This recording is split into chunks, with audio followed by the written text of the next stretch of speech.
asking questions. Welcome, everyone. I'm very excited to be here with you. We don't have a specific end time. I'll be available to answer questions until all questions are answered, but I'll try to maybe speak for about half an hour, 40 minutes, and then after that, I'll open for questions, discussions. Yeah. So a little bit about me before I go into the topic of the day, which is the do's and don't of breathwork. So my name is Alexandre. I'm French, living and breathing in Bali. I've been facilitating 10 years now, a bit more than 10 years. I had almost 7,000 people in my workshops, and I have trained 520 facilitators who are facilitating breathwork, and a lot of them are here today, and that makes me very happy. So that's that. I am passionate about, yeah, how to help humans reconnect with their authentic self. Why am I passionate? Because I was disconnected completely from myself for 40 years until I discovered breathwork, and in one session, I realized, oh my God, there is more to life than pleasing the wife, pleasing the children, trying to make money. And yeah, and I that changed my life. I didn't save my relationship, but I needed to understand the science because I was very rational man. So I needed to understand the science behind transformation, behind breath, and that got me into, like many of you here, into that exploration of the magic of the breath and how to help people live their fullest life. So I do believe that the way we are fed by culture and society is absolutely not supporting our happiness and our joy and our freedom. And there is an alternative to that. And I find that there are many amazing modalities, but breathwork is one that is free and easily available. And at the same time, because it's so potent and so powerful, that comes with a lot of responsibility. So that's the theme for today. How do we guide people in a way that is supportive of their process and without having a negative impact on them? And I think some of you expressed already their concern about the breath, and I think it's a legitimate one. And now that it's becoming so popular and so out there, I think it's nice that we can talk about that. If you're interested, end of the marketing ploy, I do facilitator trainings, breathing called Bali, and I do week transformation every month and a half, and I do that in Bali and I do that in India as well. So that's it about me. Let's receive one breath. Ah, okay. So a lot of you are breathwork facilitators, so I will try to share things that are not too obvious.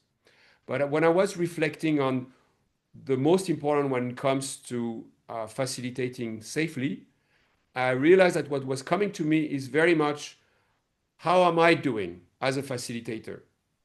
And because the mirroring brain is such an important way of impacting others, how my energy, how I'm going to do is going to have a big impact on the safety and on the success of the session.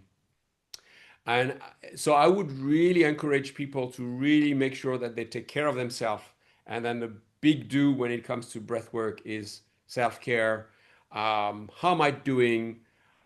And yeah, just make sure that I have the space to breathe, also the safe space to express, to release. I prepare and I enter a breath session like an athlete. Like I have my routine. I always do the same thing. I always have the same protocols. I prepare, I visualize. When I arrive in a session, I'm fully in my body. So I dance, I breathe, but I also have an ice bath. So if you follow me, I am an ice bath, iceman as well. I jump in the ice, and I arrive completely in my body, completely relaxed, and fully open. I do believe that one of the secret is to, and I don't know, I would throw numbers that maybe don't mean anything, but I'm 50% focused on how am I feeling, so very much interoception, and 50% on the person that I'm breathing or the group that I have. But I have that anchor in my body, so whatever is gonna happen, I I very much process what's going on through my body. That gets me an anchor into my intuition. Because the problem with breathwork is we are dealing with humans. And no matter the plan, no matter the tool that I'm going to give you, there will always be situations that are just out of your control. And that's okay. I do believe that the safety comes from the ability to welcome everything and to help people integrate their experience. And I really anchor yourself in the fact that it's exactly what the person needed to experience in that moment. So, of course, you do your best to deliver the safest experience, but you just don't know what trigger will come. It can be a scent, it can be a song, it can be you can't just do everything right. It's just part of the experience of being a facilitator. And I find that with this attitude of I'm going to welcome everything and I'm doing things with knowing that I'm doing it in integrity, that is the best way for me to, and that's going to be maybe the first keyword to anchor, to be attuned to the people that are with me. And if I am able to have this attunement to myself, says, oh, okay, what's going on? How am I feeling? Not bypassing what's going on for me, but at the same time, not getting myself overwhelmed with my own problems. And then coming to a place where people arriving will feel that it's a place where there is someone who's there, who's available, who's present, who's giving them attention. You know, people want a good balance of masculine and feminine, when I believe, and the quality of presence in the masculine energy will get people to feel, okay, this is a place where maybe I can drop the mask for a bit. Maybe I can trust. Let's see. But it really comes down to those first connections as, yeah, is this person someone I feel I want to be with? And when people ask me, maybe not everybody likes my approach and they say, oh, I'm looking for a breathwork facilitator. I always say, have a one-on-one, have a conversation and feel it and trust and go into and trust your intuition. I think the problems in this world is we're so much in the brain because we are scared, and the role of the brain is to predict the future based on past experiences. And we're not in our bodies, and we have lost this idea of trusting our guts, our intuition. And so I always tell people have that. What it also means is when people are with me, I'm very conscious of that. I'm very conscious of the energy that I project. Okay, so that's very much about that. So feel free to write questions. I think it's easier if I just deliver it all, and then we'll happily elaborate if this is something you want me to elaborate on what do you mean by attunement. But basically, can I can I express that I really want to get to know your world? I'm very curious that there is space for you to be felt, to be seen, to be heard, to be, and that is an essential. So for me, what matters when it comes to do's and don'ts of breath work, is that breath is not the central piece of the experience. Breath work is one component of a full experience. There is a start to my sessions and there is an end to my sessions. And that for me is the whole thing. I find that very often when sessions are not positive ones, it's because the intro to the breath was not done right and the outro was not done right. Very often the outro is not done right. People don't know how to help with integration, and that's usually what left people unsettled because something happened and they are left in the chaos of their experience. So very important to acknowledge that it's not about the breath itself, which is often the focus for people, and the technique and what to do in a session. But for me, it really comes down to, can I integrate that practice within a context of a full experience? That's why I keep usually 25 to 30% of my workshop time for what's happening after the breath work. I don't do a session that is less than 4 hours. Doesn't happen. Why? Because for me, that's the condition for a good experience. And if someone wants to have less, I'm sorry, I don't do it. Yeah, so I really make sure that I honor myself. I know what is right, and I don't compromise on the things that I consider create a proper experience. So when it comes to what's happening after, for those who don't know me, we always start with movement. Yeah, most of you are educated on breath work. Issues are in the tissues. We need to get to access the emotional body. So I get people to connect through body, not talking, not through the mind, not through the mask, but the bodies don't lie. So we see the bodies. So we dance, we move, and we connect in this way. And there, as a facilitator, I get a read on the room. I see what's going on with people just by the way, the one who will be taking the space, the one that will not want to do it, the one that will be there thinking, what am I doing here? It's all information, but we move. Then I do an opening circle with a check-in. I think it's very important. If I have a very large audience, which I rarely do because I don't like to have large groups anymore, but I would do that in pairs. But I somehow like to have a circle where everybody's heard and we can witness and hear everybody.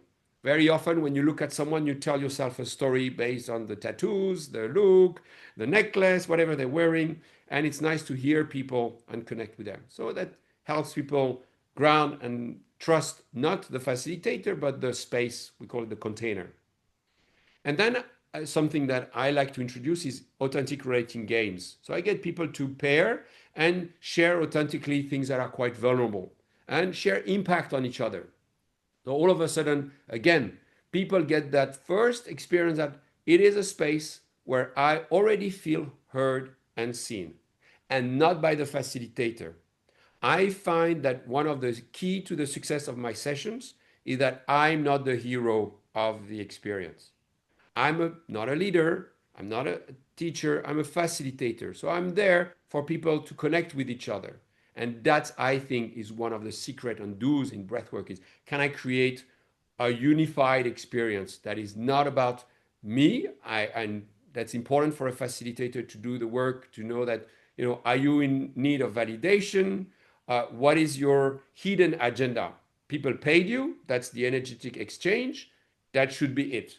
Anything that is beyond that, that's where you need to do your own work so that you don't bring it to the sessions. Yeah, super, super important as a facilitator to do therapy, to have done the work on yourself so that you don't bring your bias and your insecurities and you don't get nourished and you're not a taker in the sessions. That you really come with that vibration, that energy of I'm here to give. This is something that's going to be felt, that's going to help people feel, okay, this person, I like their agenda, I like how they are doing, and that helps me feel safe. I'll answer questions after, but thank you, Sarah. So that's what's happening before. Yeah. After I do circle, I integrate in circle. Of course, not in one-on-one, but in groups.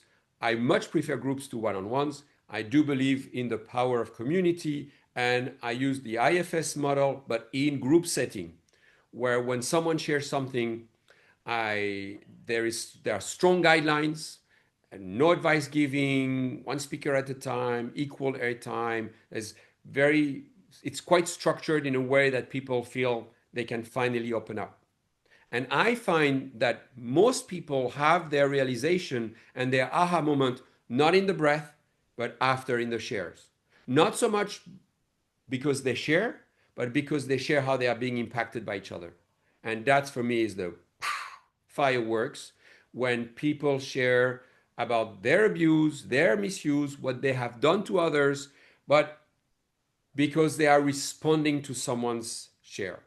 That I've found that is extremely transformational, and that comes after the breath itself. So let's now focus on the breath work itself. I'll share things that most of you already know, but they're very important to be expressed. I'll come with some keywords. So the first one is to pendulate. Means we are playing with the nervous system, and transformation, realization only happens when we are staying within what is called the window of tolerance. If the nervous system is too aroused and the person is, let's say, having a panic attack or a huge cathartic release, then all of a sudden this is harder to integrate.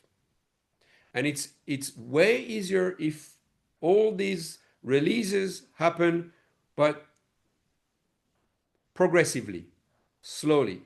That's why I really encourage people to pendulate. Means there is a moment of activation, a charge, there is a moment of release, and then there is a moment of integration. And then we go again. So the way I have solved that in my sessions, and I never have, since I do that, I never had a problem. So those of you who say, how can I bring breath work to communities that are very traumatized and they can easily be overwhelmed? I find that interjecting breath holds helps. So I have a moment of connected breathing. I'm making an assumption that you guys have some knowledge already around. Usually breath work is referred as connected breath breathing, so where we are connecting the inhale and the exhale for the simplest definition. But then I add some breath holds, and I have a very specific modality and technique that I've developed around how we do the breath holds. We do different types of breath holds, empty, full, we do some shooting, but without going into the detail of it's the idea that we are pausing. We are at one point, we stop screaming, we stop moving, and we relax. In my sessions, it's usually around 10 minutes, plus minus. But and then I do rounds like that. And I find that this creates naturally a space where from having this over breathing, super ventilation phase, we come to a phase where, okay, there is no breath anymore. And what's there? Actually, sometimes the biggest release happen in those moments when there is not even the breath anymore. Now, all of a sudden we have, it's a little bit like sometimes if you're in a funeral and you want to laugh and you know it's not appropriate, so you suppress it. So you hold your breath or you try to breathe through the nose, and that makes it worse. And then you have a huge burst. I notice a lot of that happens when people do breath holds in breath work. Like sometimes this is a space of deeper release. Yeah, a little bit somehow what will happen in a rebirthing breath work when we are trying to go slowly and progressively and not going for more of a cathartic release that you would get into holotropic, for instance. So pendulation, that goes with the way your facilitator is going to be talking, the choice of music, and the choice of touch. I touch in my sessions and I teach touch, how to release tensions. And my touch, I also pendulate between an activating touch. So let's say I would release tensions in the diaphragm, in the psoas, in the jaws. I would encourage some release in the legs. So some through compression.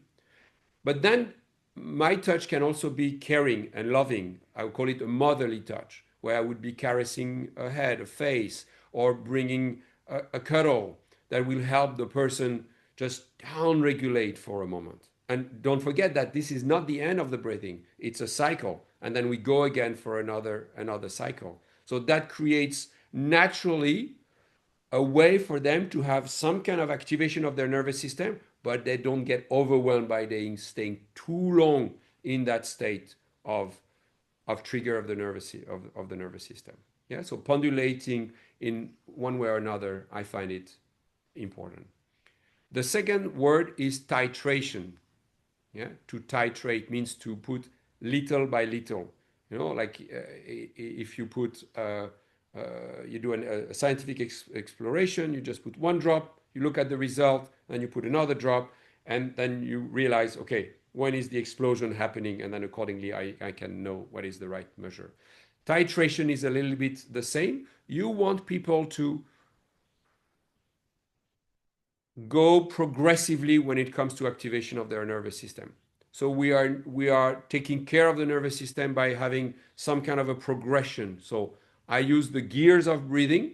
So means I will encourage people to start with maybe nose, nose, and then nose, mouth, and then eventually mouth, mouth. But they know that I also, another keyword for me is empowerment. I educate them on how they can decide for themselves when they want to go further and when they will downregulate. The fact they are not putting their trust in me but that they are feeling that they are empowered and they need to rely on themselves, I find it really important. So I don't want them to feel, so I don't use the language as, oh, you're safe with me, or don't worry, I'm here. None of that. I really explain to them what can happen, and then I let them take responsibility for the experience.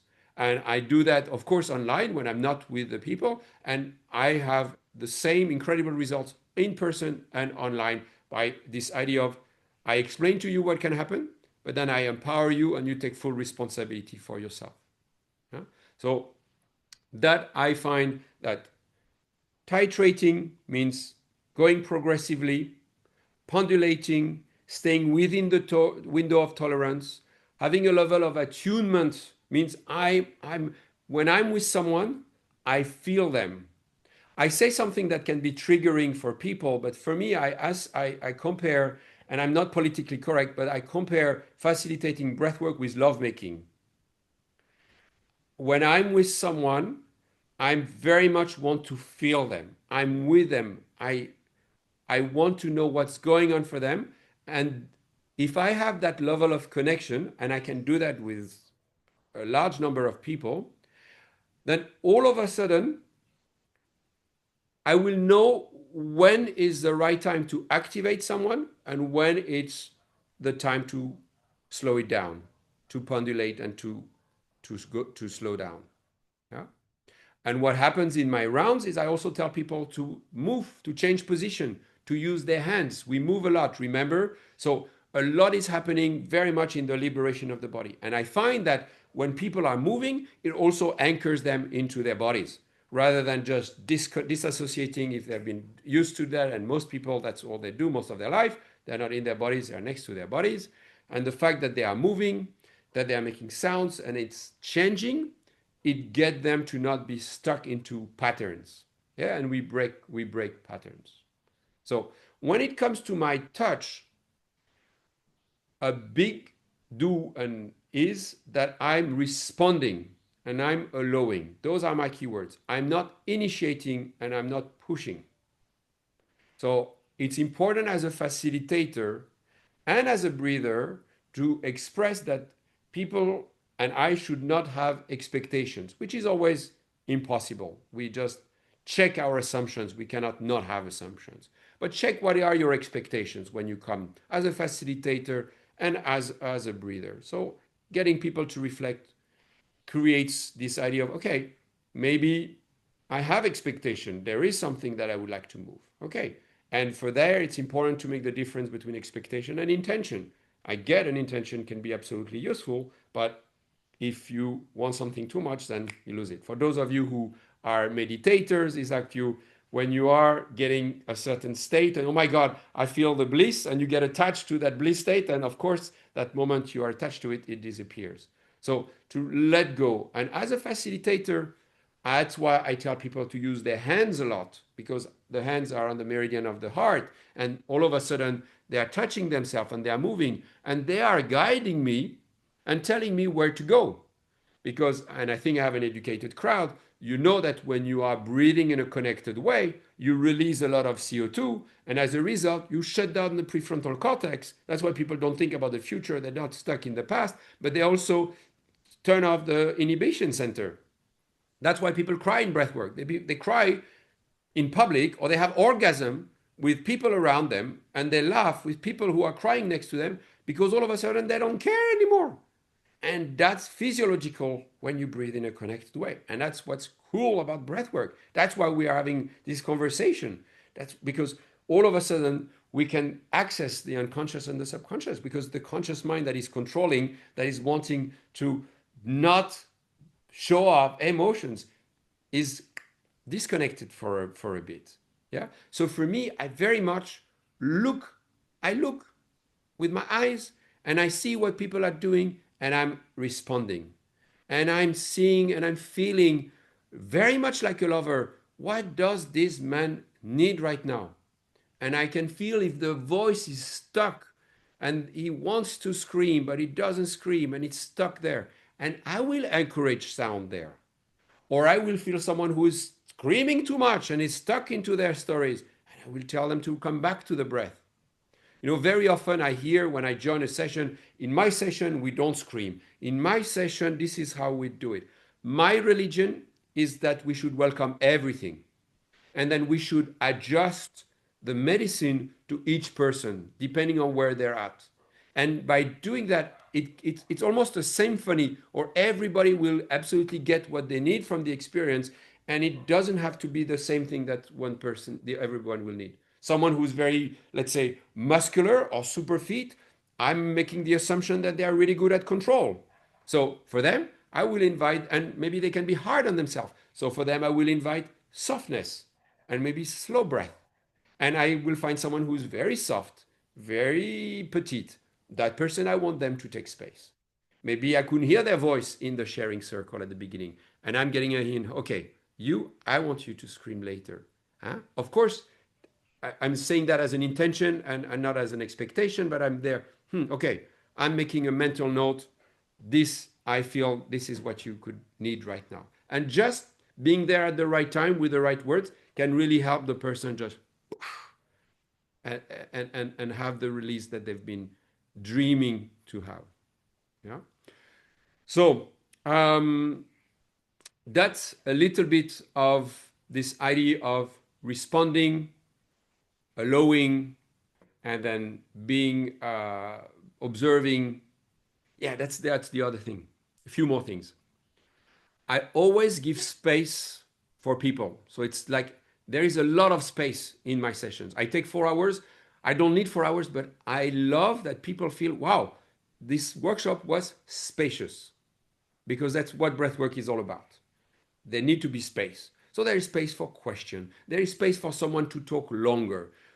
And so much information comes when things are not going the way I wanted them, but actually I allow everything to come to the surface, and I observe who's paying attention, who's not paying attention, who's disassociating as we are sharing, who is triggered because someone is sharing something, and I can feel that, okay, well, this lady who shared about her abuse, that triggered that guy.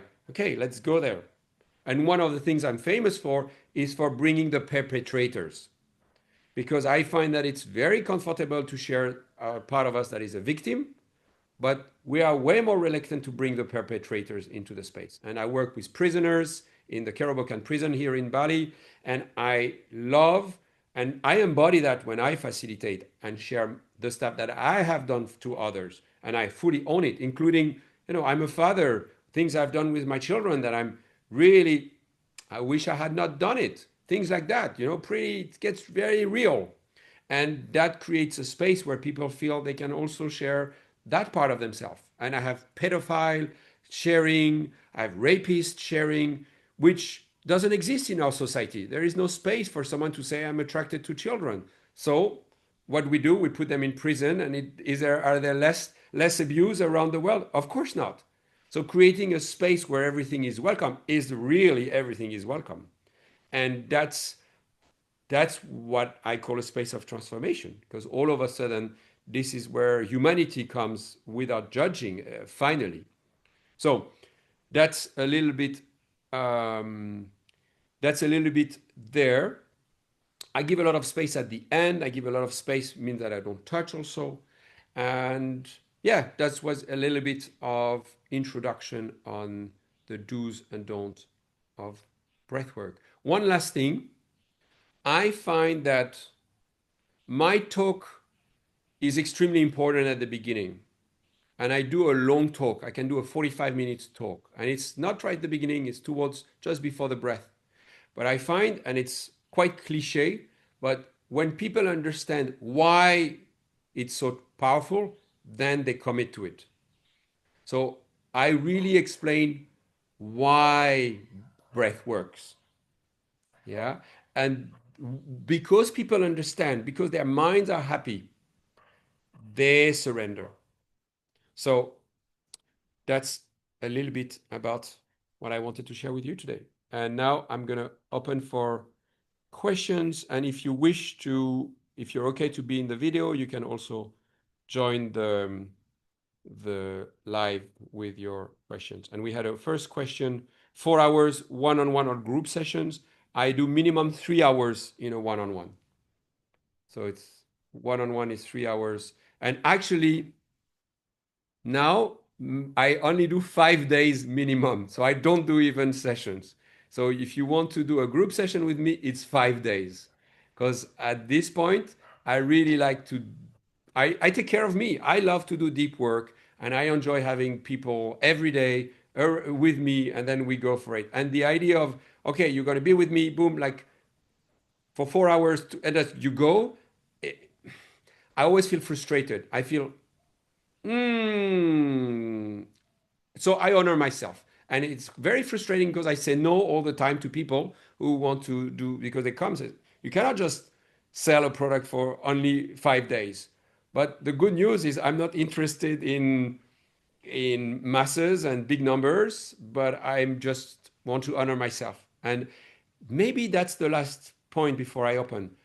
I I really focus on me. I'm doing my work with integrity, but I'm not, I'm doing it for me because I love it and I enjoy it and I feel joy and and because people feel that I take care of myself and I'm there for myself, they can do the same. And they all of a sudden take care of themselves and they bring that energy of yep, self-love, self-care. Look at Alex, he's taking care of himself. And that's a bit different from what you hear where we are supposed to be loving and giving I find that when people see that I do 1 week because it's what I like, and that's the answer. It inspires them. They say, okay, cool. Someone who's doing something that just the way he wants, and then maybe I can do what I want to, and then I can be myself, and I don't have to fit into some kind of role and model as a father, as a mother, as a teacher, or whatever. And they create the life they want to live, and they don't have to follow any trace. I don't do things like anyone else, and I encourage people to do the same. Do you? With that, my friends, I will happily open for reaction. Please challenge me if you feel you disagree or bring anything. And if you're okay, you can even do it electronically, unmute yourself and raise your hand electronically. This is also helping. Okay, I have a question here. Cub, do you want to unmute and share or do you want me to read it? Cub Bradley. If you want, you can just also turn on your camera and I will. Hello. Hello. Hi. Hi. Um, my question is, how do you navigate boundaries around people sharing things that could be deeply triggering for others in the group? For example, sharing about rape as a survivor or a perpetrator, and how this would be different in different workshops. And then, kind of in relation to that, how can our assumptions as facilitators impact this decision that we make? For me, it's an amazing question. Please keep your camera on so I can see you. And for me, it comes down to the integrity of the space and the guidelines. So my guidelines are very strict. And then it's kind of the guidelines are the laws. So I'm not the authority. The guidelines are the authorities. And because the guidelines are very strict, that is what creates safety for the container. And to give you like a few of them, one of them is people are not a talk. There's a word that is not allowed in my training is the word you, because you is most people that dissociate they're in disassociation all the time because they talk about themselves. They don't say I, they say you. But then they talk about others, and that's where their triggers come. You're very brave, even if it's done with the best intention. That triggers the shit out of everybody. But as long as people talk about themselves, and I impose that and I interrupt people, you only talk about yourself. You're not allowed to talk about anyone else. You're not allowed to talk about me. You're not even like, I don't care about your opinion about me. Leave me alone. I said that on the first day so that people can just be focused on themselves. So that's the first thing. There is no advice giving. People talk about themselves. But here is my little secret in my circles. I always go for impact share. And I work in Ubud, 7,000 people, probably 80% are women. And out of this 80%, 80% had some kind of a sexual misuse or abuse. just the reality of the society we live in. And half of the group will have some kind of relation to suicide. And another 80% will have a relation to food. So I have my usual suspects.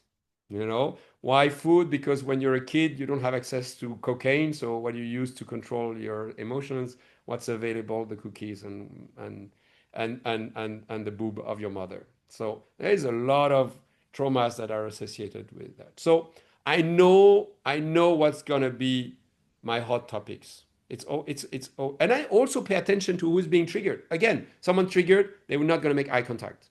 They will look at the ground. They will go say, oh, it's my time to go to the toilet. There will be some kind of signal that tells me something's going on.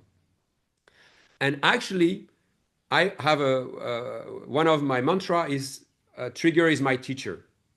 And that's one of the guidelines for them on the first day. So from the beginning, people are conditioned by me to associate a trigger with a aha moment. So instead of saying, oh my God, I'm triggered, I want to run away, I don't like it, they've already been taught that when that moment will come, because again, my trainings are 3 weeks, so it's a long time, triggers are right south everywhere. But their relation to it is different. That's where IFS framework comes in, internal family system. That's where people feel, oh my God, I'm triggered, I want to run away. Yay! Cool. I have access to my subconscious. I have access to my unconscious.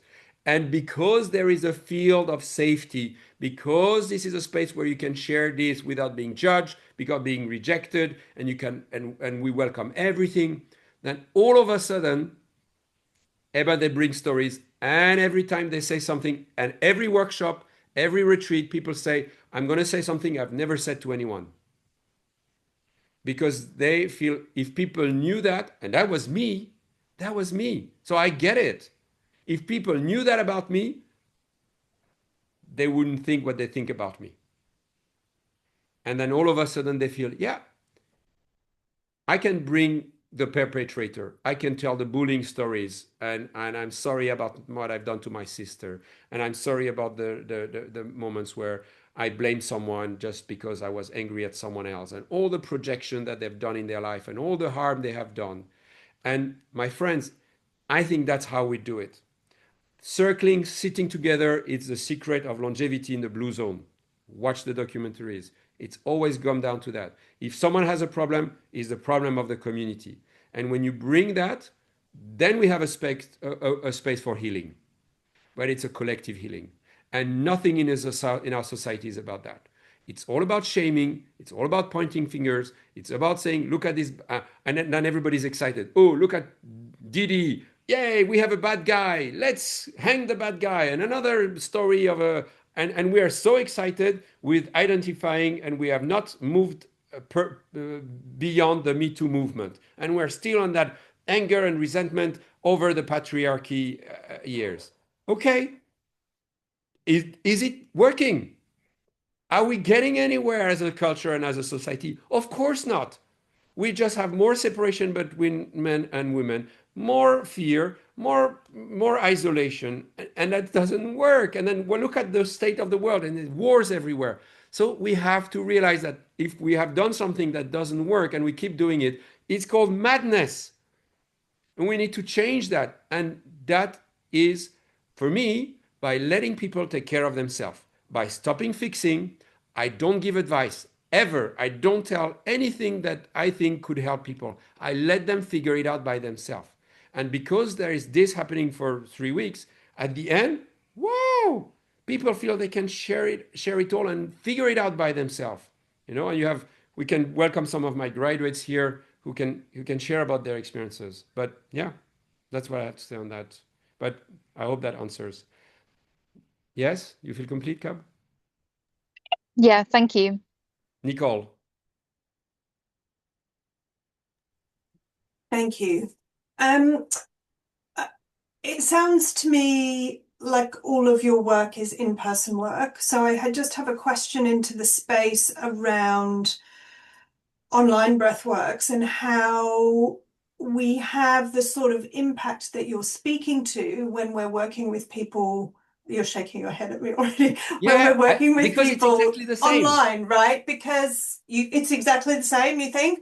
No, not only, I think I will demonstrate to you. I will put out an invite. I will do a session. There will be 40, 50 people. We will do a collective breath session and you will Hmm. experience it, Nicole. Because the thing is, my keyword is empowerment. And Hmm. being alone at home is the ultimate empowerment. You can just quit, you do what you want. There is no one's, you can turn on the camera, turn off the camera. You're like, there is a complete freedom of control. So people really, actually, I have sometimes way stronger sessions online than in person. Hmm. And there is something, it's different, but it's not worse. And I have the really amazing sessions online as well for different reasons. And during, before COVID, everyone was against online. And then with COVID, everybody moved online, including like Jody Spencer and Tony Robbins. And they have amazing results. And now they all have all Hmm. their programs online. So Yeah. it's you know how it is. You're a therapist. It's just the narrative and the story you tell yourself. And if there is, but with Zoom, we have Zoom rooms, so I can do one-on-one. People match people. They can have all the things that, and I put silly music, and we are all dancing in front of our screens, and we just have the same silliness that we have in the space, and the same uncomfortable feelings that when we are all together. And yeah, it's really cool. I think Tammy, you were in the session were you in the sessions just a week ago that we did together, right? And we were online. Do you want to share? Yeah, it was really it was really intimate, and also like you said before, the real magic happened in the sharings after that created a real connection. It felt like we were meant to meet in exact this constellation. It was really, yeah, it was great. Thank you. Thank you. More questions. Nona, do you want to unmute? Yeah, I'm curious about the internal family systems. I saw it already a few times that you're talking about it. How do you use that in your sessions? Yeah. Because yeah, I'm curious in that. Yeah, because you did your training before I incorporated. Yeah. So Nona, I invite you to assist next time you're in Bali, and then you will see how I do it. So I really encourage people to look up IFS model, which I find is absolutely super complementary in the context of breathwork, with this idea of welcoming all the parts with curiosity and compassion, which is like the part that is the adult in the room, or the Schwartz call it the self, and and and and it starts with education. So explaining to people what what are what is the IFS model. So explaining the different parts, explaining the self, and then educating through some exercises when parts are coming to the surface, and like through journaling and mapping the parts. So a bit of education is needed for people to have a bit of an idea, and then getting getting them to appreciate what is happening. So of course there is a trigger. Let's say there is a trigger.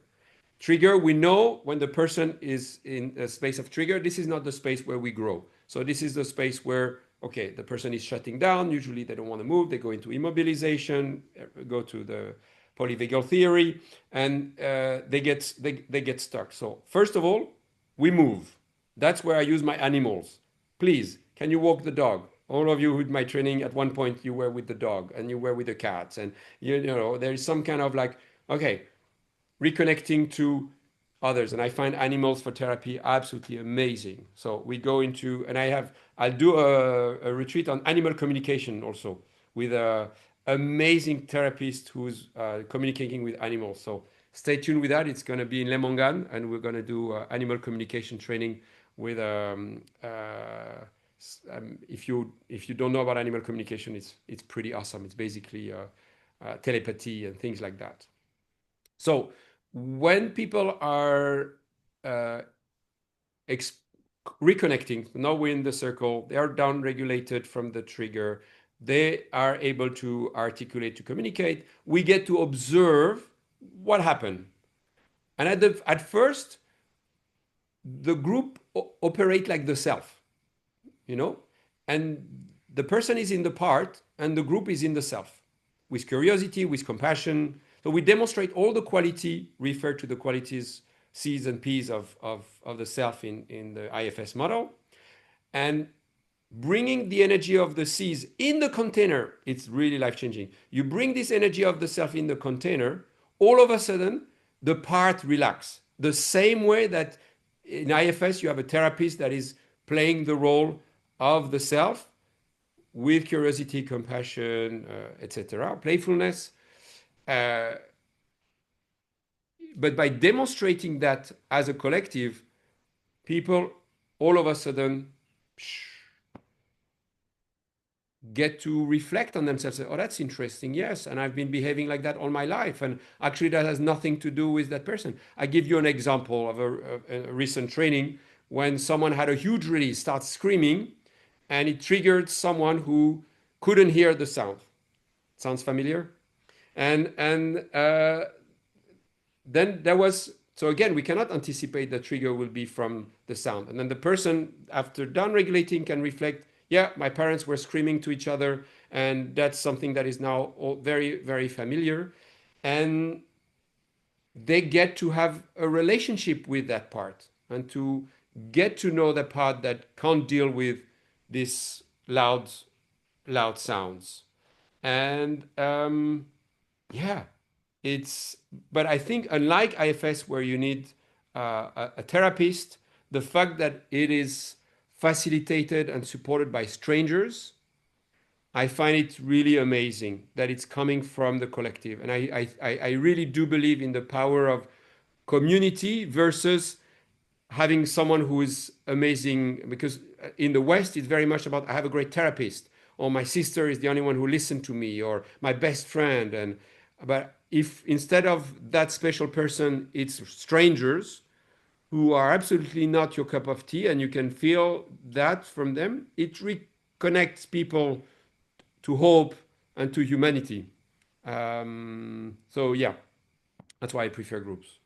Thank you, Nona. But yes, please come. Anything else, friends?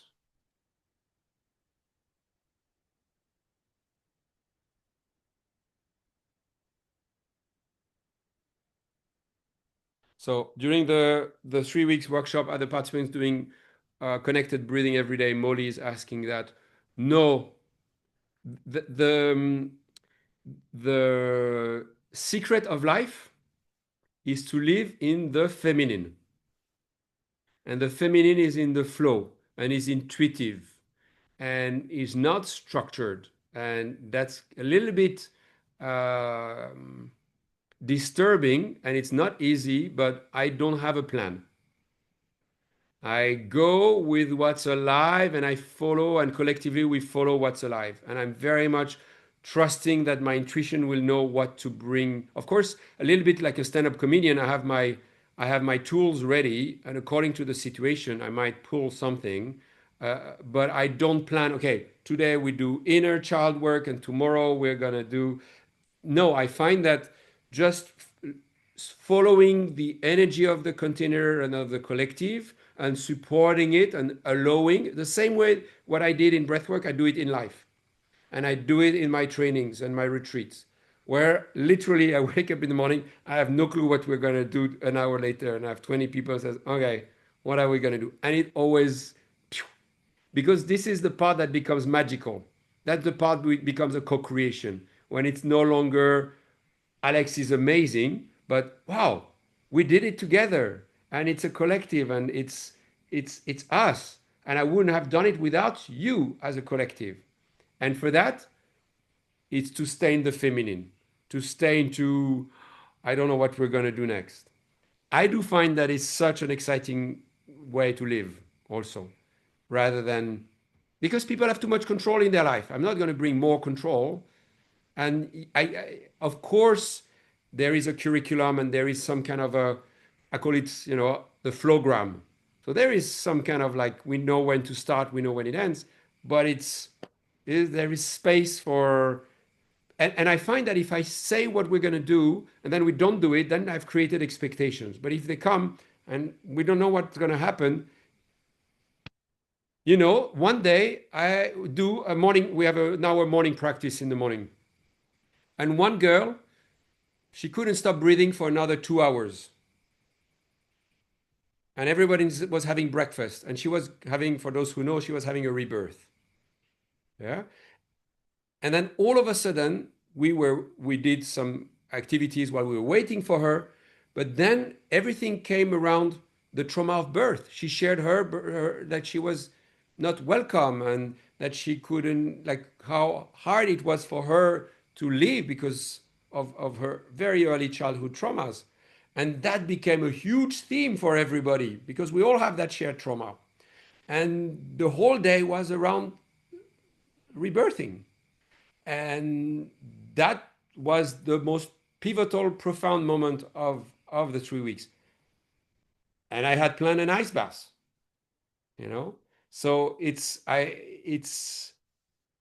if you go this way, I call people call me a magician, and I call the participants magicians because very much it's a space where the unexpected comes every day, and it's so good. I don't know if some of the graduates want to come and share something. Isabel, do you want to say a few words? Anything's coming up? Yeah, also just questions about that I asked at the beginning about like contraindications and how to just make sure people are feeling safe. Yes, thank you for reminding me. Contraindications, super nice. Thank you for reminding me. So I tell you the main contraindication. People need to want to do this. And that's my only criteria. If someone is there for the wrong reason, then I have my red flag up. If it's a child coming with a parent, if it's a girl that says, "Oh, I'm here because my girlfriend sent me. She says it's going to be good for me. Don't know anything. I haven't read about it. I'm just doing it because my boyfriend." Da da da da. Then Houston, we might have a problem. Lack of education, lack of conscious decision around doing this work. It's a little bit, for me, it's like psychedelics. It's absolutely unreasonable to go and do an ayahuasca ceremony without having some kind of an idea of what you've been. And I've been having stupid friends who, when I was a kid, put weed into cakes, and the whole school got really sick, and we all went to the hospital because they put weed in the cakes. Why was it dangerous? Because we didn't know. If you have an information, there's things that what can happen, what are the sense, what can happen in your body when you do breath work, what's happening, then for me it is safe because there is an informed consent about wanting to do it. Yeah? There are some classic contraindication about blood pressure, about glaucoma and pregnancy and epilepsy. You will hear and read, if you put on ChatGPT contraindication, anything that is about over arousing the nervous system. Yeah. For me, as long as the person wants to do it, it has proven to work. I would say the only thing we have to be careful with is people who really are having strong diagnosis of mental illnesses. I don't have a better word right now, but people who tend to get psychotic, having psychotic episodes, I wouldn't recommend it. And whenever people are coming up with any kind of condition or any kind of something, I always say nose breathing. And I find that this way we are titrating and keeping it more soft. I'm a little bit edgy in the sense that I like to think that everybody can do breath work. So I welcome everyone. But I always check that the person wants to be there. So that's me.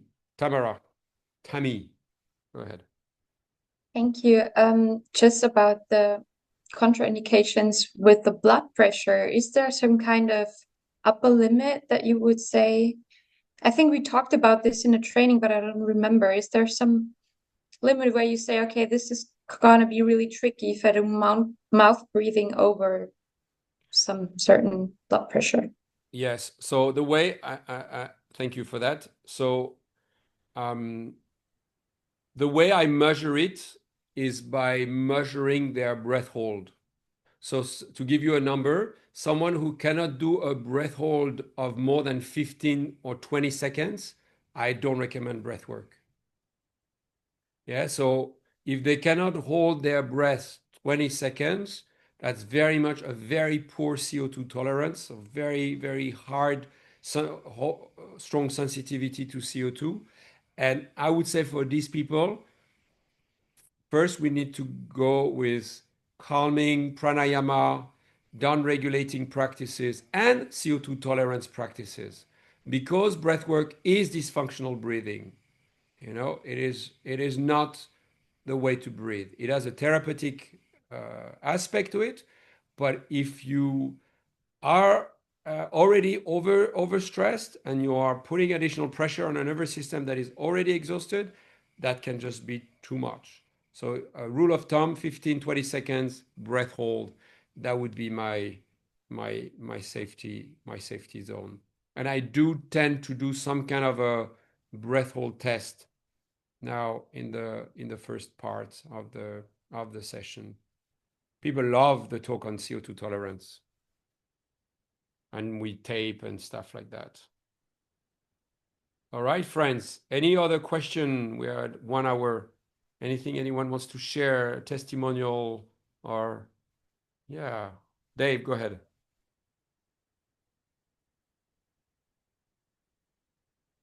You're muted. Go ahead. Here I am. Okay.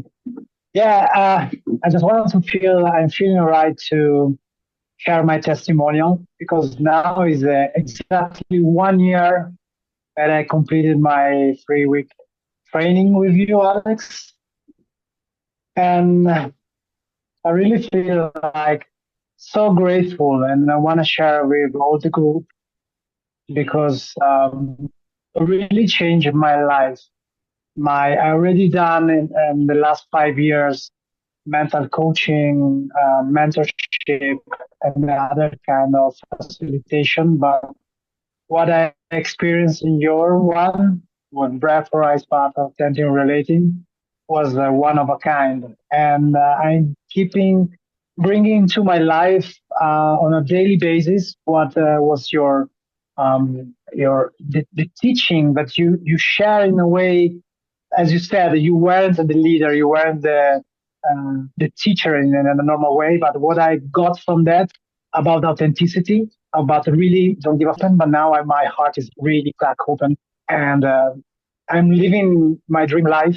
Thanks also to that, because I'm applying in every kind of situation, also in the dark thoughts where I also recently been, but I always find a way for coming back. And one of the best things that I carry with me, and I want to share today in the group, is that thing that we can have all kind of emotion in our body, and it's fine. It's okay not to be okay. And the thing is, I feel joy and sad. And it's something that never came into my mind before coming to your training. That for me was a life-changing moment. And then applying every single day where I'm feeling, or when I'm going to facilitate a workshop, I say, okay, I'm feeling exhausted or whatever, and I'm at service. So this is something that really changed me. And Thank yeah, you, I just Dave. want to share much The sound love is and not amazing, gratitude. so I'm gonna stop you because the sound is not the best, but I appreciate you, brother. Thank you so much for coming and sharing a few words. So my friends, if there are no more questions, just a few words. I do come up with a facilitator training that is online. So I recorded it for over 3 months, and it's amazing. It's 6 months training online. So if people want to send me a message, it's going to be released in end of July. And I do 3 weeks in person in August. There's still some spots, so if you want to join me, Justin will be there. And we have 1 week in September after that. So get in touch. Happy. I also offer the training for free for people who are working with refugees or in prison, and to the locals. So if you have Balinese who want to do that, I also welcome them. That's it for me. Anything else before we leave it there. Anyone else? Thank you, Margaret. Everybody feels complete. A lot of hearts. Thank you, thank you, thank you. All right, my friends. Well, in that case, sending love to everyone, and don't hesitate, reach out. Happy to get your feedback. Love to all.